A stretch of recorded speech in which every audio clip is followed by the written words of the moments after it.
Hello guys, it is Futon here, and today we're going to be bringing you a video on Devil Snares. As a note, these are part of the Vile Bloom task set, so you can actually just do them in place of Vile Blooms, or any of the other.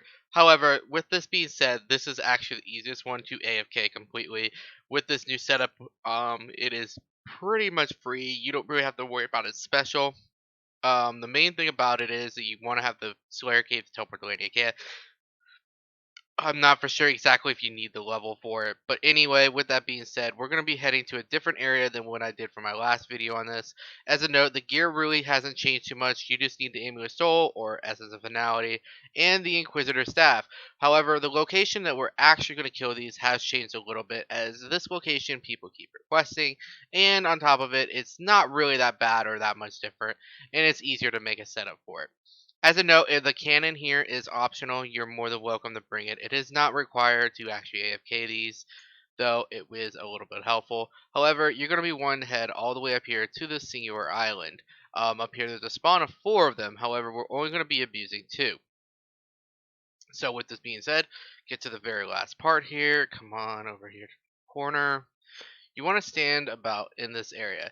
No, I have tested this, and so I'm going to showcase without using affliction. It does work. So boom, drink your overload, drink the aggression potion, and just start killing one of them off.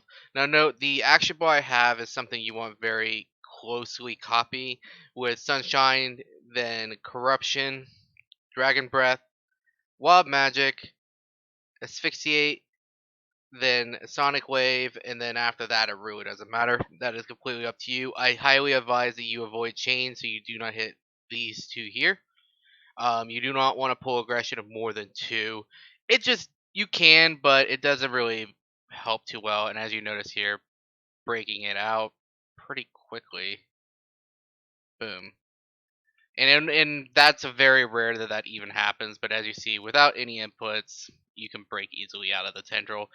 And that's only really going to happen again on the very first one.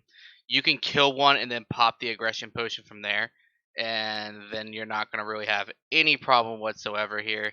And again, if you're going to use affliction too, it makes a nice chunk of difference. And there goes the sunshine, and then now these things should be going down pretty quickly. Though you do might have to pay attention a little bit to food again. Just getting the rhythm for the first few kills, and then it goes smooth sailing after that. Yeah, boom. There you go. It's like once the rotation starts going off, again, another thing you want to be investing in here is Persistent Rage. Legendary Familiar to pick up all the drops. But again, it really isn't anything that amazingly hard to do. These things do not have that amazing of a spawn time, though. But again, it helps just to make sure that you're not getting piled with 2 of them at the same time. And again, that's the reason why I pulled his fix pretty early up. You can also move impact and deep impact further up in the bar. These do help with stunning. However, it's very rare that you're going to ever get hit besides, again, the first couple seconds with the Snare's ability, which you saw is basically the tendril. And if you do, and if you're paying any lick of attention, you could easily just fire a threshold or 2 and break it quite easily. It's about 8,000 damage is what you got to do to break it. But that's pretty much all there really is to this video. And as a note, the drop rate of the Blast Diffusion Boots, which is the main drop here, is determined on if you're on task or not. As I'm not on task, I think the drop rate is 1 in 10,000. If on task, I think it's approximately 1 in 2,500 to get the boots from here. So there's that.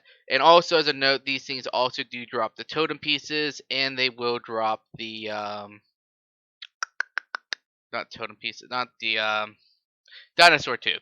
So these are an AFKable target for that trim requirement. It's not that bad, though there are better options that I'm going to be testing. And again, the main thing is you just want to make sure you have an Inquisitor staff to easily break these tendrils. And pay a little bit of attention if you kind of get like the first little minute or 2, because again you're gonna have 2 of them on you at once, and the tendril is time based. Actually, it's not time based, it's amount of autos that the devil snare does to when it actually goes off. So please pay a little bit of attention at the beginning. After the beginning, though, there really isn't too much to these things. You just stand right over there, and basically just AFK. Not too much you even really have to do. So, and as a note, that's yeah, again, that's really all there is to this. So hopefully this was helpful to you guys. Let me know in the descriptions if there's anything wrong with this, and I will see you guys for the